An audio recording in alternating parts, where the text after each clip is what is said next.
Hello friends, welcome to our YouTube channel arithmetic to advance. आज के इस video में हम एसएससी सीएचएसएल 9 अगस्त 2023 के शिफ्ट 3 के मैथ्स के क्वेश्चन सोल्व करेंगे और ये आज आपका प्रैक्टिस सेट 23 है।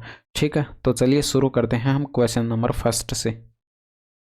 इसमें देखिए, राम के वेतन और श्याम के वेतन का अनुपात 3:4 है। श्याम के वेतन और घनश्याम के वेतन का अनुपात 5:6 है। राम के वेतन और घनश्याम के वेतन का अनुपात बताइए। यहाँ पर देखिए कॉमन देखिए दोनों में, श्याम यहाँ पर भी है और यहाँ पर भी है, यानी कि यहाँ पर श्याम बाद में है तो ये 4 यूनिट श्याम का है। ठीक है, और यहाँ पर श्याम पहले लिखा हुआ है तो ये 5 यूनिट श्याम का है। इनको बराबर बनाना है, यानी कि 5 और 4 का एलसीएम 20 होता है। तो यहाँ पर इसको 20 बनाने के लिए इस रेशियो को आपको यहाँ पर कितने से गुणा करना पड़ेगा? 5 से गुणा करना पड़ेगा। इसको 20 बनाने के लिए इस रेशियो को यहाँ पर 4 से गुणा करना पड़ेगा। तो ये जो रेशियो बनेगा इधर आपके पास, ये बनेगा 20:15 बनेगा। ये आपके पास राम और श्याम का है। ठीक है, और इसके अंदर जो है यहाँ पर श्याम और घनश्याम का रेशियो, यहाँ पर श्याम और घनश्याम का रेशियो आपके पास ये बनेगा, यहाँ पर ये बनेगा 5 चौके 20 और 6 चौके 24। ठीक है, तो यहाँ पर आप देख सकते हैं, यहाँ पर श्याम यहाँ पर भी अब 20 यूनिट हो चुका है और यहाँ पर भी 20 यूनिट हो चुका है। तो अब आप यहाँ पर राम और घनश्याम के बीच का रेशियो बता सकते हैं, यही पूछा गया था। यानी कि राम और घनश्याम के बीच का रेशियो अगर कैलकुलेट करें तो ये 15:24 हो जाएगा। यानी कि यहाँ पर 3 से कट रहा है तो ये 5:8 जो है ये आपके पास करेक्ट आंसर होगा। नेक्स्ट देखिए, 450 की धनराशि को 4.5% की वार्षिक साधारण ब्याज दर पर ब्याज के रूप में 81 अर्जित करने के लिए कितना समय लगेगा? यानी कि टाइम यहाँ पर पूछा गया, तो PRT डिवाइडेड बाय 100 वाला फॉर्मूला यूज कर दीजिए। 450 की धनराशि, रेट ऑफ इंटरेस्ट 4.5% है, टाइम T मान लीजिए, डिवाइड करेंगे 100 से तो ये आपके पास ब्याज आएगा और ब्याज चाहिए 81 रुपये का। यहाँ से सोल्व कर दीजिए, पॉइंट हटाएंगे, देखिए बट्टे में 10 आएगा, 1 0 ये कट जाएगा। ठीक है, और इसके अलावा यहाँ पर देखिए 9 पंचे 45, यानी कि 5 इसमें से कट जाएगा और 5 इसमें से कट जाएगा।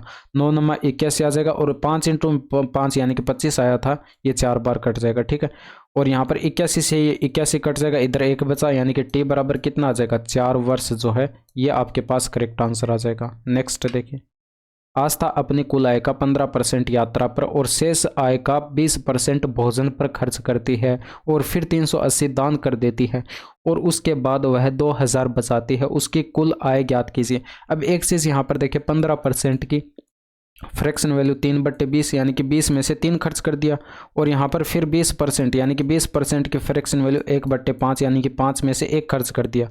तो यहाँ पर टोटल इनकम जो है वो आप यहाँ पर x मान लीजिए, यानी कि पहले 20 में से 3 खर्च कर दिया, यानी कि 17/20 शेष बचा। अब इसमें से यहाँ पर देखिए 5 में से 1 खर्च कर दिया, यानी कि 6/5 बचा, ये सॉरी यहाँ पर 4/5 बचा, 4/5 बचा। अब यहाँ पर जो है ये आपके पास जो शेष राशि बची है इसमें से 380 दान कर देती है, यानी कि इसमें से 380 माइनस करिए। अब ये जो शेष राशि बची है वो आपको दे रखी है यहाँ पर 2000, यानी कि बराबर 2000 के कर दीजिए। तो 4 से काटेंगे 5 बार कटेगा, ऊपर कितना आ जाएगा? ये आ जाएगा x इंटू में 17/25 आ जाएगा। और यहाँ पर ये देखिए -380 इधर भेज दीजिए, यानी कि 2380 के बराबर हो जाएगा। तो यहाँ पर अगर आप इसको काटेंगे 17 से, तो ये 17 से काटेंगे, ये कितनी बार कटेगा? देखिए 17 एकम 17 और 6 बचा 17, 4 68 हो जाएगा, 0 आ जाएगा। x बराबर 25 से गुणा कराएंगे तो 25 के 100 हासिल 10 आएगी, 25 और 10 35 हो जाएगा, 1 0 लगा दीजिए, यानी कि 3500 आपके पास ये करेक्ट आंसर आ जाएगा। 1997 में यदि परिवारों की कुल संख्या 830 मिलियन थी तो RO का उपयोग करने वाले परिवारों की संख्या कितनी होगी? तो इंग्लिश वाले जो हैं वो यहाँ से इसको वीडियो को पॉज करके पढ़ सकते हैं। बाकी यहाँ पर RO का अगर आप देखेंगे, ये आपके पास यहाँ पर दिखाई नहीं पड़ रहा होगा, मैं बता रहा हूँ। ठीक है, ये RO का लिखा हुआ है। ठीक है, और यहाँ पर ये देखेंगे तो ये बराबर यहाँ पर 40 के दे रखा है, और ये 40 यहाँ पर क्या है? परसेंटेज में है। ठीक है, तो 40% आपको कैलकुलेट करके बताना है किसका? 830 का, क्योंकि यहाँ पर टोटल आपको यहाँ पर 830 100% की वैल्यू दे रखी है। तो 830 का अगर 40% कैलकुलेट करेंगे तो कितना होगा? तो ये आपको दिखाई पड़ रहा है, 4 त्रिका 12, 8 चौके 32, 1 33, यानी कि 332 करेक्ट आंसर हो जाएगा। नेक्स्ट देखिए, 1 लीटर दूध का मूल्य 40 रुपये है। पानी को दूध में मिलाया जाता है और मिश्रण को 30 रुपये प्रति लीटर में बेच दिया जाता है। मिश्रण में पानी और दूध का अनुपात बताना है। तो यहाँ पर देखिए पानी यानी कि वाटर एंड मिल्क में रेशियो बताना है। तो यहाँ पर एक साइड लिखे वाटर, एक साइड लिखे मिल्क। अब यहाँ पर देखिए मिल्क आपको बताया गया था कितने रुपए, यानी कि 40 रुपये पर किलो था, और यहाँ पर जो है 40 रुपये पर लीटर था, ठीक है। और यहाँ पर जो है आपने वाटर मिला है, ठीक है। वाटर का मूल्य हम 0 रुपये मानते हैं। अब यहाँ पर हमें चाहिए कितना, यानी कि यहाँ पर 30 रुपये चाहिए, यानी कि यहाँ पर 30 लिखिए और एलिगेशन लगा दीजिए, यानी कि बड़ी वैल्यू में से छोटी वैल्यू यहाँ पर घटाएंगे तो ये 10 का डिफरेंस है, यहाँ पर 30 का डिफरेंस है। जब आप यहाँ पर इनका रेशियो बनाएंगे तो 1:3 आएगा, यही आपके पास वाटर एंड मिल्क के अंदर रेशियो होगा। नेक्स्ट देखिए, एक गणना के दौरान 18 पूर्णांकों का औसत 41 निकला। बाद में ज्ञात हुआ कि औसत की गणना करते समय पूर्णांक 127 को गलती से 341 कॉपी कर लिया गया था। सही औसत ज्ञात कीजिए। अब देखिए यहाँ पर 127 जो था ये सही डाटा था, और गलती से यहाँ पर 341 कॉपी कर लिया गया था, ये गलत डाटा था। अब गलती को सुधारने के लिए यहाँ पर देखिए कितना कम करना पड़ेगा। यहाँ पर डिफरेंस देखिए कितने का, ये 4, और यहाँ पर ये बचेगा 1 बचेगा, और यहाँ पर ये 2 बचेगा, यानी कि 214 कम करना पड़ेगा। एवरेज जो था आपके पास वो कितना था, 41 दे रखा था, 41 एवरेज था, इसमें से कम करना पड़ेगा कितना, 214। लेकिन यहाँ पर ये आपके पास जो है 18 पूर्णांक थे, यानी कि इसको 18 से डिवाइड भी करना पड़ेगा। अब इसको सोल्व कर दीजिए, यानी कि 18 एकम 18 हासिल आएगी 1, 18 4 72, 1 73 हो जाएगा, माइनस 214 करेंगे बट्टे 18। अब ऊपर आपके पास यहाँ पर बचेगा 4 और 2 बचेगा, और ये 5 बचेगा, और डिवाइड कर देंगे 18 से। 18 3 54, 3 बार जाएगा नहीं, यानी कि 18 दूनी 36। शेषफल बचेगा यहाँ पर 16, और उतारेंगे 4 164, 18 नमा 162 होता है। 2 शेषफल बचेगा और बट्टे 18, यानी कि 1/9 आप इसको लिख सकते हैं। तो 29 से 1/9 करेक्ट आंसर हो जाएगा। श्रम पर खर्च की गई धनराशि सीमेंट पर खर्च की गई धनराशि से कितनी अधिक है। तो यहाँ पर इंग्लिश वाले यहाँ से इसको वीडियो को पॉज करके पढ़ सकते हैं। बाकी यहाँ पर अगर आप देखेंगे ये आपके पास लेबर का श्रम का लिखा हुआ है, ठीक है। ये कितना लिखा हुआ है, यहाँ पर 90 डिग्री लिखा हुआ है, ठीक है। और यहाँ पर ये सीमेंट का लिखा हुआ है, ठीक है। आपको दिखाई नहीं दे रहा होगा, मैं आपको यहाँ पर बोल के बता रहा हूँ, ये 72 डिग्री लिखा हुआ है, ठीक है। इंग्लिश में थोड़ा सा आपको ये क्लियर दिखाई पड़ रहा होगा, यहाँ पर ये 90 डिग्री और ये 72 डिग्री आपको दिखाई पड़ रहा है। तो यहाँ पर देख लीजिए इन दोनों का डिफरेंस देखिए यहाँ पर कितना, यानी कि ये इससे कितना ज़्यादा दिखाई पड़ रहा है, 18 डिग्री ज़्यादा दिखाई पड़ रहा है। अब इस 18 डिग्री की आपको वैल्यू कैलकुलेट करनी है परसेंटेज में, यानी कि कितना ज़्यादा है। अब यहाँ पर देखिए ऑप्शन अगर आप देखें तो कुल लागत के 18%, कुल लागत के 18%, यानी कि जो आपको परसेंटेज कैलकुलेट करना है वो कुल लागत पर कैलकुलेट करना है, ठीक है। और कुल लागत यहाँ पर टोटल 360 डिग्री थी, यानी कि ये 18 डिग्री जो है ये 360 डिग्री का कितना परसेंट है ये बताना है।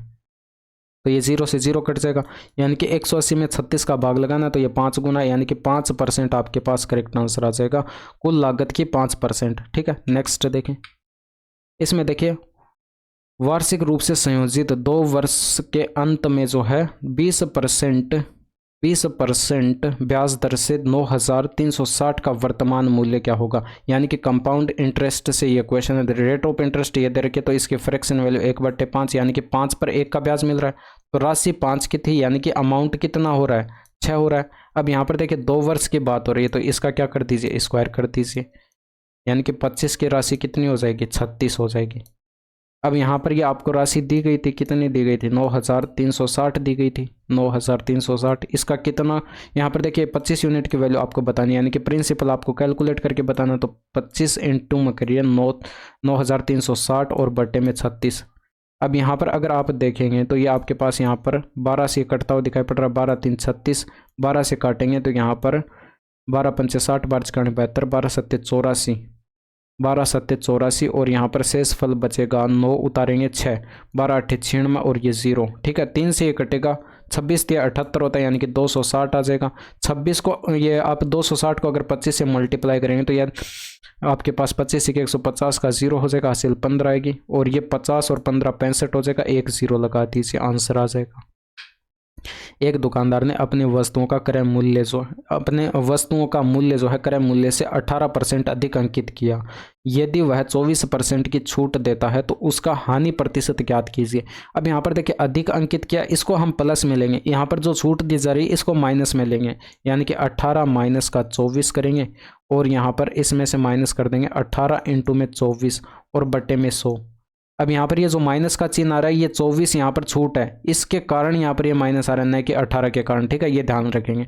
अब यहाँ पर इसको सोल्व करेंगे तो -6 का डिफरेंस, और यहाँ पर ऊपर गुणा करेंगे तो 18 4 72 का 2 हासिल आएगी 7, 18 दूनी 36 और 7 43 हो जाएगा, 2 स्थान पर दशमलव। इनको ऐड करेंगे तो माइनस का 10.32% आपके पास ये करेक्ट आंसर आ जाएगा। लेकिन यहाँ पर ये जो माइनस का चिन्ह आ रहा है ये इस बात को रिप्रेजेंट करता है कि यहाँ पर ये लॉस हो रहा है, ठीक है। तो ये आपके पास 10.32% की हानि होगी।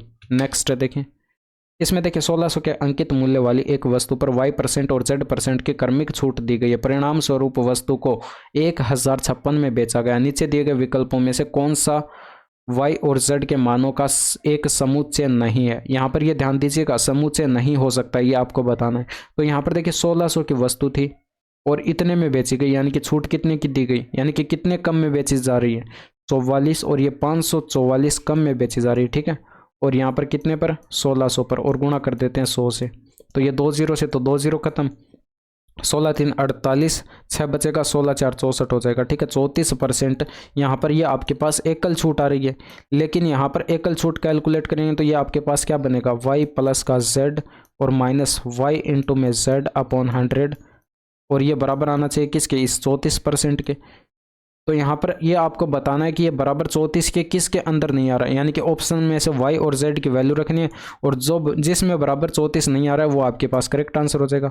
तो ऑप्शन नंबर फर्स्ट से हम चेक करते हैं, यानी कि y बराबर अगर 20 लेंगे और प्लस में ये 17.5 लेंगे, माइनस कर देंगे 20 इंटू में 17.5 और बट्टे में कर देंगे 100। अब यहाँ पर देखिए 20 पंचे 100 हो जाएगा, और ये यहाँ पर ऐड करेंगे तो ये आपके पास 20 और ये 37.5 बनेगा, ठीक है। और इसमें से माइनस करना है, ये 5 तिरका 15, 5 पंचे 25, यानी कि 3.5 इसमें से माइनस करना है। तो ये आपको दिखाई पड़ रहा है 34% आ जाएगा। ये बराबर 34% आ रहा है, तो ये तो आंसर नहीं हो सकता, इसको हटा दीजिए। अब यहाँ पर ऑप्शन नंबर सेकंड पर चलते हैं, यानी कि ऑप्शन नंबर सेकंड को अगर हम चेक करें तो यहाँ पर देखिए y बराबर 22 रखेंगे और प्लस z बराबर 15.5 रखेंगे, और माइनस कर देंगे 22 इंटू में 15.5 और बट्टे में 100। तो यहाँ पर अगर आप इसको कैलकुलेट करेंगे तो ये 37.5 बनेगा, और इसमें से माइनस करना है। यहाँ पर देखिए 22 पंचे 110 हो जाएगा, पॉइंट एक बार के लिए भूल जाइए, इसको नीचे 0 लगा दीजिए, ठीक है। 22 पंचे 110 हो जाएगा, हासिल आएगी 11, और 22 पंचे 110 और 11 121, हासिल आएगी 12, और 22 और 12 हो जाएगा आपके पास ये 34, और यहाँ पर दशमलव आ जाएगा। इसको 3.41 भी लिख सकते हैं, इसके आगे 0 लगा सकते हैं, कोई फर्क नहीं पड़ेगा। यानी कि माइनस करेंगे तो यहाँ पर देखिए 34.09 बचेगा, 0.9% आपके पास ये बचेगा, यानी कि यहाँ पर ये बराबर 34% के नहीं आ रहा। तो यही आपके पास करेक्ट आंसर हो जाएगा, ऑप्शन नंबर सेकंड। आगे चेक नहीं करने, अदरवाइज यहाँ पर भी देखिए 34% बराबर आ जाता तो आगे भी आपको कैलकुलेशन करनी पड़ती। नेक्स्ट देखिए, इसमें देखिए a प्लस बी प्लस सी बराबर 13 है, और इसमें ये दे रखा है, तो यहाँ पर इसका मान कैलकुलेट करके बताना। अब देखिए जिनको फॉर्मूला पता होगा वो तो यहाँ पर डायरेक्ट करेगा, 13 का स्क्वायर 169, और 45 का 2 गुना इसमें से माइनस कर देगा, यानी कि 45 इंटू में 2, यानी कि ये 79 उसको आंसर दिखाई पड़ रहा है। भैया तभी होगा जब आपको फॉर्मूला याद होगा। अब यहाँ पर फॉर्मूला मैंने पिछले वीडियो के अंदर लिख के बताया था आपको, इसका फिर से लिख देता हूँ। यहाँ पर a प्लस का b प्लस का c का होल स्क्वायर बराबर होता है a स्क्वायर प्लस का b स्क्वायर प्लस का c स्क्वायर, और प्लस में 2 इंटू में ab प्लस का bc प्लस का सी ए, ये वाला फॉर्मूला यहाँ पर यूज़ करना है। इसकी वैल्यू आपको कैलकुलेट करनी है, बाकी वैल्यू आपको दे रखी है तो यहाँ पर वैल्यू रखिए, यानी कि यहाँ पर इसकी वैल्यू आपको दे रखी है 17, ठीक है। तो 17 का ये 13 दे रखी है यहाँ पर, तो 13 का स्क्वायर करना है, और यहाँ पर जो है इसकी वैल्यू आपको 45 दे रखी है, 45 का 2 गुना करना है, इधर माइनस कर दीजिए, यानी कि 169 में से माइनस कर देंगे 45 का 2 गुना, यानी कि 90 इसमें से माइनस कर देंगे तो 79 आंसर, ऑप्शन नंबर सेकंड। बस इतनी सी कैलकुलेशन आपको ये करनी थी। नेक्स्ट देखिए, tan थीटा बराबर 3/4 है, तो व्यंजक इसका मान बताना है कैलकुलेट करके, यानी कि tan थीटा बराबर दे रखा है, तो यहाँ पर क्या करिए, एक समकोण त्रिभुज बना लीजिए। यानी कि अगर ये थीटा है तो इसके सामने वाला ये लंब हो जाएगा 3, और आधार हो जाएगा ये 4, कर्ण हो जाएगा 5 ट्रिपलेट से, ठीक है। तो इसकी वैल्यू आप कैलकुलेट कर सकते हैं, यानी कि 1 प्लस ये आपके पास लंब बटे कर्ण होता है, यानी कि 3/5 इसकी वैल्यू, और बटे में भी 1 माइनस 3/5। इसको सॉल्व कर दीजिए, यानी कि ऊपर बनेगा 8/5, नीचे बनेगा यहाँ पर 2/5, 5 से 5 कैंसिल हो जाएगा, बचा क्या 8/2, यानी कि 4 आपके पास ये करेक्ट आंसर आ जाएगा। नेक्स्ट देखिए, एक वृत्त में दो जीवाएं ए बी और सी डी एक दूसरे को आंतरिक रूप से बिंदु पी पर प्रतिच्छेद करती हैं। यदि ए बी बराबर 16 सेंटीमीटर, पी बी बराबर 6 सेंटीमीटर और पी डी बराबर 12 सेंटीमीटर, तो पी सी का मान किसके बराबर होगा। देखिए कई शिफ्टों से ये क्वेश्चन करते आ रहे हैं, काफ़ी बार रिपीट हुआ ये क्वेश्चन। देखिए ये आपके पास कोई सर्किल दे रखा है, ठीक है, और इसके अंदर जो है दो जीवाएं दे रखी हैं आपको ए बी और सी डी, ए बी और सी डी, ये किसी बिंदु अंदर ये जो है अंदर किसी बिंदु पी पर प्रतिच्छेद करती है। ये मान लीजिए ए बी है, ये मान लीजिए सी डी है। यहाँ पर ए बी टोटल आपको 16 सेंटीमीटर दे रखी है, ठीक है, लेकिन इसमें से पी बी आपको 6 सेंटीमीटर दे रखी है, यहाँ से लेकर यहाँ तक ये जो है आपको 6 सेंटीमीटर दे रखी है। तो टोटल 16 में से 6 माइनस करेंगे तो ये आपके पास कितनी बच जाएगी, ए पी बच जाएगी 10 सेंटीमीटर, यानी कि ये इसकी लंबाई 10 सेंटीमीटर हो चुकी है। इसके अलावा पी डी आपको यहाँ पर ये 12 सेंटीमीटर दे रखी है, यानी कि यहाँ से लेकर जो है यहाँ से लेकर यहाँ तक की ये डिस्टेंस आपको दे रखी है 12 सेंटीमीटर। तो यहाँ पर जो है ये मान लीजिए आप x है, ठीक है, ये मान लीजिए x है, इसी की x की वैल्यू आपको कैलकुलेट करके बताने। तो यहाँ पर करेंगे क्या, 10 इंटू में 6 करेंगे, बराबर कर देंगे x इंटू में 12, बस इतना सा काम आपको करना है। 10 इंटू में 6 बराबर 12 इंटू में x, तो 12 पंचे 60 हो जाएगा, यानी कि x बराबर कितना आ जाएगा, 5 आ जाएगा। ऑप्शन नंबर 3 जो है ये आपके पास करेक्ट आंसर हो जाएगा। नेक्स्ट देखिए, किस कॉलेज में सांख्यिकी में छात्रों की संख्या सबसे अधिक है। तो इंग्लिश वाले जो हैं वो यहाँ से पढ़ सकते हैं, बाकी यहाँ पर अधिक देखना है, सांख्यिकी के अंदर अधिक देखना है, ये आप नहीं देख पाएंगे क्या। यहाँ पर देखिए सी आपके पास करेक्ट आंसर हो जाएगा। नेक्स्ट देखिए, इसमें देखिए निम्नलिखित व्यंजक को सरल करके बताना है। अब देखिए ये फॉर्मूला होता है डायरेक्ट, जिनको फॉर्मूला याद होगा वो डायरेक्ट कर देंगे, अदरवाइज यहाँ पर ब्रैकेट खोल के इसको सोल्व करेंगे तो आपके पास यही आएगा। इसके अलावा एक फॉर्मूला और ये आप यहाँ पर आप ध्यान रखेंगे, ये जो ऑप्शन नंबर फर्स्ट के अंदर दे रखा है, ये जो दे रखा है यहाँ पर, अगर यहाँ पर बीच में प्लस का चिन्ह होता तब आपके पास यही आता, यानी कि सी प्लस का डी का होल स्क्वायर, और ये माइनस की जगह प्लस हो जाता, सी माइनस डी का होल स्क्वायर, तो आपके पास जो फॉर्मूला निकल के आता वो यही आता, ठीक है। नेक्स्ट देखिए, एक घनाभ के आकार के डिब्बे की लंबाई जो है चौड़ाई क्रम से, लंबाई और चौड़ाई क्रम से आपको दे रखे 25 सेंटीमीटर और 15 सेंटीमीटर। यदि डिब्बे का आयतन 1875 सेंटीमीटर क्यूब है तो डिब्बे की ऊंचाई कैलकुलेट करके बतानी है। ये लंबाई हो जाएगी, ये चौड़ाई हो जाएगी, ऊंचाई आप एच मान लीजिए। तो आयतन कैलकुलेट करेंगे तो एल बी एच करेंगे, यानी कि यहाँ पर 25 इंटू में 15 करेंगे और इंटू में एच कर देंगे, तो ये आयतन आएगा, और आयतन आपको दे रखा है 1875 के बराबर है। तो यहाँ से देखिए 15 से काटेंगे तो 15 एकम 15 हो जाएगा, 3 बचेगा, 15 दूनी 30 और 15 पंचे 75। 25 से काटेंगे तो 25 5 125, यानी कि हाइट कितनी आ जाएगी, 5 सेंटीमीटर आपके पास करेक्ट आंसर आ जाएगा। नेक्स्ट देखिए, इसमें देखिए एक त्रिभुज की दो भुजाओं की लंबाई जो है 14 सेंटीमीटर और 9 सेंटीमीटर है। नीचे दिए गए विकल्पों में से कौन सा विकल्प तीसरी भुजा की लंबाई हो सकता है। तो यहाँ पर देखिए तीसरी भुजा सी मान लीजिए, ये ए ये बी, ठीक है, ये त्रिभुज की 3 भुजाएं हो जाएंगी। अब त्रिभुज के अंदर एक कॉन्सेप्ट होता है यहाँ पर, इन दो भुजाओं का सम, यानी कि ए प्लस बी से ये तीसरी भुजा जो है ये छोटी होगी, और इन दोनों भुजाओं के डिफरेंस से, यानी कि इन दोनों भुजाओं का जब आप डिफरेंस करेंगे ए माइनस बी, इन दोनों के डिफरेंस से हमेशा बड़ी होगी। तो ये वाला कॉन्सेप्ट आप यहाँ पर यूज़ करेंगे। तो यहाँ पर ये 14 प्लस का 9 करेंगे, और इससे तो यहाँ पर ये छोटी होगी सी, और यहाँ पर जो है 14 माइनस का 9 करेंगे, इससे बड़ी होगी, यानी कि यहाँ पर 23 से तो ये छोटी होगी, और यहाँ पर डिफरेंस कितने का, 5 का, यानी कि 5 से बड़ी होगी। तो यहाँ पर देखिए 23 से छोटी होगी। यहाँ पर देखिए ऑप्शन नंबर 4 देखिए, यहाँ पर 24 दे रखा है, ये 23 से बड़ा दे रखा है, यानी कि 24 से तो छोटी होनी चाहिए, तो यहाँ पर ये ऑप्शन नहीं हो सकता। 23 यहाँ पर देखिए सीमा पर दे रखा है, यानी कि आपके पास जो है 23 से छोटी होनी चाहिए सी की वैल्यू, ये भी नहीं हो सकता। 5 से बड़ी होनी चाहिए, ये भी 5 सीमा पर दे रखा है, यानी कि 5 से बड़ी होनी चाहिए, तो ये भी नहीं हो सकता। 17 इन दोनों के बीच में, तो ये आपके पास 17 जो है ये करेक्ट आंसर हो जाएगा। नेक्स्ट देखिए, अब इसको सरल करके बताना है। यहाँ पर देखिए 35 में से -5 करेंगे तो यहाँ पर 30 बचेगा, और 1/5 कैलकुलेट करेंगे 30 का, तो ये 5 6 30, और 6 ऐड करेंगे, ये 4 ऐड करेंगे 6 में, तो ये आपके पास 10 बनेगा, और 10 का स्क्वायर कितना हो जाएगा, 100 हो जाएगा। माइनस इसको सोल्व कर दीजिए, यानी कि 2 माइनस का 3 करेंगे तो माइनस का 1 बचेगा, और 1 इसमें से घटाएंगे तो 6 बचेगा, 6 माइनस का हो जाएगा, 12 माइनस का है, तो इसमें से 9 में से 6 घटाएंगे 3 बचेगा, और 3 और ये 5 कितना हो जाएगा, 8 हो जाएगा, 8 का स्क्वायर करेंगे तो ये 64 हो जाएगा, इसमें से घटा दीजिए 36 आंसर। इस तरह से ये कैलकुलेशन करनी है। इसमें देखिए 85 वस्तुओं का अंकित मूल्य 153 वस्तुओं के क्रय मूल्य के बराबर था। 104 वस्तुओं का विक्रय मूल्य 65 वस्तुओं के अंकित मूल्य के बराबर था। प्रत्येक वस्तु की बिक्री से प्रतिशत लाभ या हानि की गणना कैलकुलेट करके बताने। इसमें देखिए यहाँ पर 85 वस्तुओं का जो है मार्क प्राइस ये बराबर दे रखा है, यहाँ पर 153 वस्तुओं का क्रय मूल्य यानी कि सीपी के बराबर दे रखा है। तो यहाँ पर ये आपके पास आगे दे रखा है ये 104 वस्तुओं का सेलिंग प्राइस ये बराबर दे रखा है 65 वस्तुओं के अंकित मूल्य यानी कि मार्क प्राइस के बराबर दे रखा है।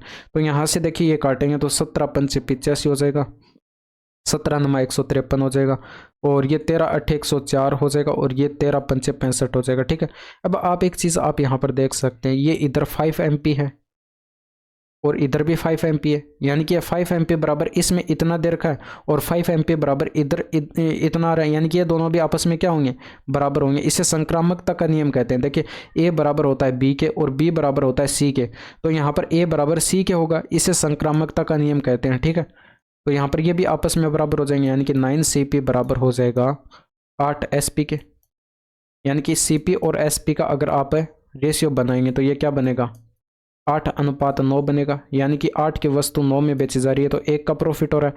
1 का प्रॉफिट हो रहा है कितने पर, 8 पर, और गुणा कर देते हैं 100 से, यानी कि 1/8 की परसेंटेज वैल्यू होती है 12.5%। यहाँ पर ये 12.5% का प्रॉफिट होगा। ठीक है, क्योंकि यहाँ पर ये लाभ हो रहा है, तो ये ऑप्शन नंबर फर्स्ट जो है ये आपके पास करेक्ट आंसर हो जाएगा। नेक्स्ट देखिए, इसमें देखिए एक ट्रायंगल ABC एक समबाहु त्रिभुज है, भुजा BC को बिंदु D तक बढ़ाया जाता है। यदि AD को मिलाता है और BC बराबर CD है तो कोण CAD की डिग्री में माप बतानी है, क्या होगी। तो यहाँ पर एक ट्रायंगल बना लेते हैं।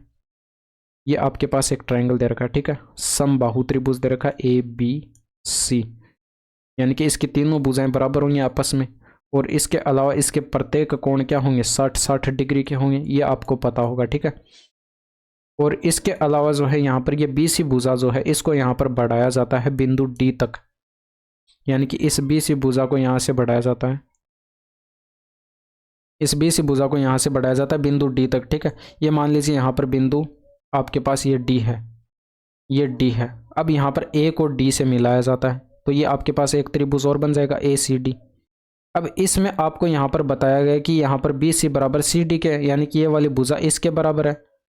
और एक चीज़ यहाँ पर देखिए, ये इतना कोण 60 डिग्री का हो गया, तो यहाँ पर देखिए ये वाला कोण कितना बच जाएगा, 120 डिग्री का बच जाएगा, क्योंकि ये पूरा कोण जो है 180 डिग्री का बनता है, तो ये 120 डिग्री का बच जाएगा।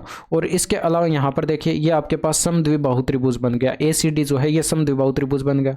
जब ये समद्विबाहु त्रिभुज है तो यहाँ पर आप कह सकते हैं इसके ये वाले दो कोण आपस में बराबर होंगे, यानी कि ये थीटा और ये भी थीटा, यानी कि त्रिभुज के इस त्रिभुज के तीनों कोणों का योग 180 डिग्री, जिसमें से 120 डिग्री तो ये वाला हो चुका है, तो बचा कितना, 60 डिग्री बचा, यानी कि ये इन दोनों का सम 60 डिग्री बचा, यानी कि 2 थीटा बराबर 60 डिग्री। तो थीटा बराबर क्या लिख सकते हैं, 30 डिग्री, यानी कि ये वाला एंगल आपके पास 30 डिग्री आ चुका है, तो ये वाला एंगल भी आपके पास 30 डिग्री होगा। CAD यानी कि ये वाला एंगल पूछा गया तो ये आपके पास 30 डिग्री करेक्ट आंसर हो जाएगा, अदरवाइज ये पूछा जाता तो ये भी 30 डिग्री होता। ठीक है, तो इस तरह से आप कैलकुलेट कर सकते हैं। नेक्स्ट देखिए, इसमें देखिए यहाँ पर ये आपको दे रखा है, निम्नलिखित को सरल कीजिए। अब यहाँ पर एक कॉन्सेप्ट आप ध्यान में रखेंगे, जब भी आपके पास यहाँ पर कोट A इंटू में कोट B हो, कोट A इंटू में कोट B हो, ये बराबर 1 होता है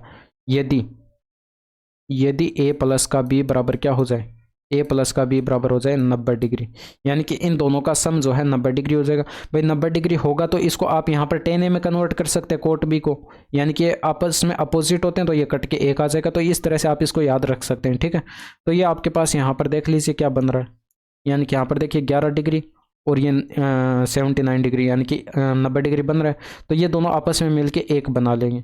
यहाँ पर ये देखिए 13 डिग्री और ये 77 डिग्री 90 डिग्री हो रहा है, ये एक बना लेंगे। ये 19 डिग्री 71 डिग्री 90 डिग्री हो रहा है, ये एक बना लेंगे, ये भी एक बना लेंगे। तो यहाँ पर देखिए 7 के गुणा में 1 गुणा में 1 गुणा में 1 गुणा इस तरह से आएगा। ठीक है, तो ये आपके पास 7 ही करेक्ट आंसर हो जाएगा। नेक्स्ट देखिए, 8 सेंटीमीटर त्रिज्या वाले एक वृत्त पर इस वृत्त के केंद्र से 17 सेंटीमीटर की दूरी पर स्थित एक बिंदु से खींची गई स्पर्श रेखा की लंबाई ज्ञात कीजिए। तो ये देखिए मतलब आसान क्वेश्चन पूछ रखे हैं इस शिफ्ट के अंदर। ये आपके पास कोई सर्कल दे रखा है, ठीक है, इसका केंद्र मान लीजिए ये है और बाहर बिंदु मान लीजिए कोई ये है। अब यहाँ पर इसकी केंद्र से दूरी आपको दे रखी है कितने, 17 सेंटीमीटर, ये आपको यहाँ पर दूरी दे रखी है। और इसके अलावा यहाँ पर देखिए अगर आप इस बिंदु से इस वृत्त पर एक स्पर्श रेखा खींचते हैं, ठीक है, और इसके अलावा इस वृत्त के केंद्र को यहाँ पर इस स्पर्श बिंदु से मिलाते हैं, तो ये इस वृत्त की त्रिज्या हो जाएगी जो कि 8 दे रखी है, और केंद्र से इस बिंदु की दूरी जो है वो 17 सेंटीमीटर दे रखी है। तो इस स्पर्श रेखा की लंबाई आप बता सकते हैं, यानी कि ट्रिपलेट से आपके पास 15 सेंटीमीटर जो है ये करेक्ट आंसर हो जाएगा। अदरवाइज पाइथागोरस प्रमेय लगा सकते हैं, क्योंकि यहाँ पर त्रिज्या और स्पर्श रेखा के बीच का कोण 90 डिग्री का बनता है, ठीक है। नेक्स्ट देखिए, इसमें देखिए एक स्कूल बैग का अंकित मूल्य 550 था। यह मूल्य क्रय मूल्य से 10% अधिक था। इसे अंकित मूल्य पर 10% की छूट देकर बेचा गया। लाभ या हानि प्रतिशत ज्ञात करके बताना। देखिए इससे हमें कोई ताल्लुक नहीं रखना, क्योंकि यहाँ पर अगर आप इससे ताल्लुक रखते हैं तो यहाँ पर कैलकुलेशंस आपको करनी पड़ सकती है। अदरवाइज यहाँ पर 100 मान के करिए, आपके लिए जो है ये आसान हो जाएगी कैलकुलेशन। देखिए ये क्रय मूल्य मैंने 100 मान लिया, ठीक है। 10% अधिक अंकित मूल्य, यानी कि क्रय मूल्य से 10% अधिक अंकित मूल्य, यानी कि मार्क प्राइस कितना हो जाएगा, 110 हो जाएगा। अब यहाँ पर देखिए सेलिंग प्राइस की बात करें तो सेलिंग प्राइस क्या हो जाएगा भाई, 10% की छूट दी जा रही है, यानी कि 1/10 इसकी फ्रैक्शन वैल्यू, यानी कि 10 पर 1 की छूट दी जाएगी। और छूट हमेशा मार्क प्राइस पर दी जाती है, यानी कि अंकित मूल्य यहाँ पर 110 है, तो इसका कैलकुलेट कर लेंगे 9/10, यानी कि 99 आपके पास आ जाएगा। यहाँ पर देख लीजिए छूट कितने की दी जा रही है, 1 की दी जा रही है, यानी कि यहाँ पर यानी कि 1 कम में बेची जा रही है। 1 का लॉस हो रहा है कितने पर, 100 पर, और गुणा कर देते हैं 100 से, तो यहाँ पर देखिए 1% आएगा और ये आपके पास लॉस आएगा, क्योंकि यहाँ पर वस्तु कम में बेची जा रही है, ये आपके पास जो है लॉस आएगा, यानी कि ऑप्शन नंबर सेकंड जो है ये करेक्ट आंसर हो जाएगा। इसमें देखिए आपको दे रखा है, इसका मान कैलकुलेट करके बताना। मतलब देखने में डराने वाला सा क्वेश्चन ये दिखाई पड़ रहा है, लेकिन है नहीं। यहाँ पर जब भी आपको ये दे रखा हो तो आप यहाँ पर क्या करेंगे, A बराबर B बराबर C करेंगे, क्योंकि यहाँ पर ये बराबर करेंगे तभी जो है ये पॉसिबल है। यहाँ पर देखिए ये बराबर करेंगे और यहाँ पर इनको बराबर मान लीजिए 1 के। अब यहाँ पर इन सभी की जगह 1 रख के देखिए, यानी कि इधर 3 बनेगा, इधर भी 3 बनेगा, तो समीकरण संतुष्ट हो रही है। तो यहाँ पर भी A और B और C की जगह 1 रख दीजिए, यानी कि ऊपर आपके पास 11 प्लस का 13 और प्लस का बनेगा 15, यानी कि 24 और 15 कितना हो जाएगा, 39, यानी कि 39 हो जाएगा। यहाँ पर प्लस करेंगे तो ये 25 और 35 बनेगा, और 17 यानी कि 52, यानी कि 52 बन जाएगा। और यहाँ पर देखिए इनको काटेंगे तो 13 3 39, 13 चौके 52, यानी कि ऑप्शन नंबर सेकंड जो है ये करेक्ट आंसर हो जाएगा। नेक्स्ट देखें, इसमें फॉर्मूला पूछ रखा है, जिनको फॉर्मूला याद होगा वो तो टिक करेंगे, अदरवाइज स्किप करेंगे बस। यानी कि यहाँ पर देखिए कोट थीटा बराबर, ये कोट 2 थीटा बराबर फॉर्मूला होता है 2 cos स्क्वायर थीटा और माइनस का 1, एक तो ये फॉर्मूला होता है, ठीक है। और इसी का फॉर्मूला होता है 1 माइनस का 2 साइन स्क्वायर थीटा, ठीक है। और इसी का फॉर्मूला एक और होता है cos square theta minus sine square theta. और इसी का एक फॉर्मूला 10 के पदों में और होता है 1 माइनस का 10 स्क्वायर थीटा और बटे में 1 प्लस का 10 स्क्वायर थीटा। ये इतने इसके फॉर्मूले होते हैं, ठीक है। तो इन सभी को आप यहाँ पर याद करके रखेंगे। तो ये आपके पूरे 25 के 25 क्वेश्चन यहाँ तक कंप्लीट होते हैं। और आज की वीडियो कैसी लगी कमेंट करके ज़रूर बताइएगा। अगर वीडियो पसंद आई हो तो वीडियो को लाइक कीजिएगा, साथ ही शेयर कीजिएगा, ठीक है। That's all for today. Thank you, धन्यवाद, बाय बाय, टेक केयर।